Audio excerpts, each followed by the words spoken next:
Hello everyone, and I welcome you all towards my channel. And today we'll be discussing on how to write a judgment summary. So what do you mean by judgment summary? And why am I going to explain you about judgment summary? I'll be telling you in a very brief first. Okay, not very long, but in a very simplified manner. See guys, when I went to my first internship, they asked me to write they gave me a judgment. Okay, it was so this much big. And I didn't know how to write the summary for it. They asked me because that's if you observe any kind of judgment, it has many kind of paragraphs, paragraph 1, paragraph 2, paragraph 3, paragraph 4, paragraph 5, like that. It might go to 50, it might go to 100. So when I reach to the 20th paragraph, I'll forget what I learned in my what I read in my first paragraph. Then again I'll start reading once again, and again it'll be coming. So I used to make a lot of mistakes, and then I could understand that most of these law students, they do not know to write this judgment summary. But over the period of time, I learned the art of how to boost myself, especially while writing this judgment summary. Trust me, judgment summary plays a very important role, because in case if you want to quote any kind of case laws, or if you want to tell what happened in that particular case laws, everything you will not be getting in this capsule format, right? You have to read certain kind of judgment. You, even though you refer multiple software, multiple websites, still it is very important for you to go through such kind of big long judgments. But I'm going to share a very important tip with you. See guys, I have a judgment with me now.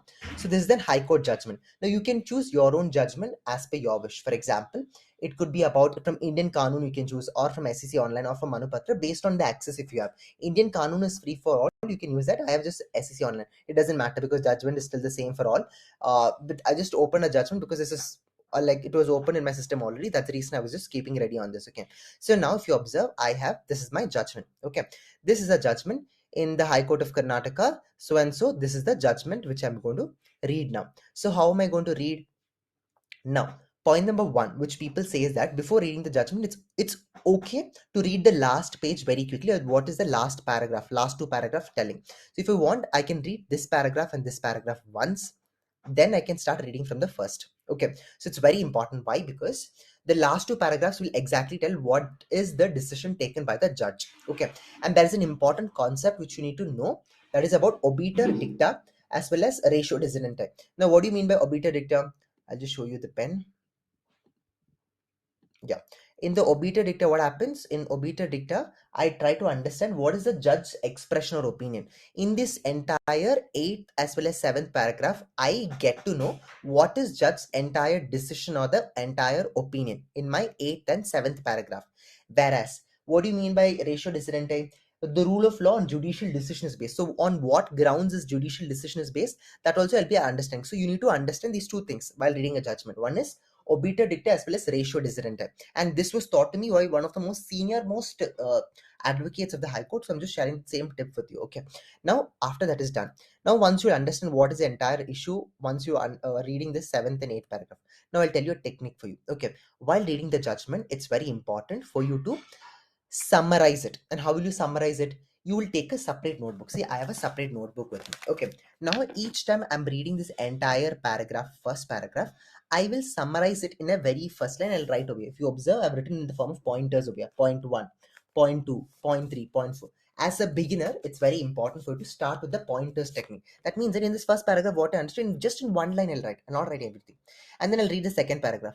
What I read in the second paragraph, I will write in my second, in one line I'll write. So like this, I'll be writing for each paragraph I read. That means each sentence or each paragraph I read, 6 if I read, I'll write in one line what I understood in my book.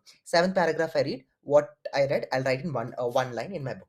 So after that, I will quickly glance. At that point of time, I'll understand, okay, this is the summary. That's it. This is the judgment summary. This is the technique you need to follow. Because over the time, when you are doing your internship, you do this much compilation of the files. In your law school, they will not teach you these things. 50 pages files and all. At that point of time, in order to finish everything very quickly, you need to summarize every paragraphs. Okay, summarize in one line. Some paragraph which you feel that it's not required, you can skip it out, but it's very essential for you to summarize it. For example, I'll just show you one more example over here. Here, the petition was filed by the petitioner accused number 1 under section 439 of the CRPC, seeking regular bail in the crime number so and so. This is a police station under section 910 of this one of the Child Marriage Restraint Act, section 46 of the Protection of Sexual Protection Act of this one, POSCO Act, and this one. So in this one line, what will I write? I'll write petition charged on section 439 of the CRPC, as well as section 9 and 10 of the this one, Child Marriage Act, as well as section 4 and 6 of the POSH Act. That's it. I'll write in my first one line. I won't write this much. Then in second paragraph, what I'll write, in this much long is there, no, I've summarized this into police charged on these grounds after medical confirmation. So police charged all these aspects after doing a medical confirmation.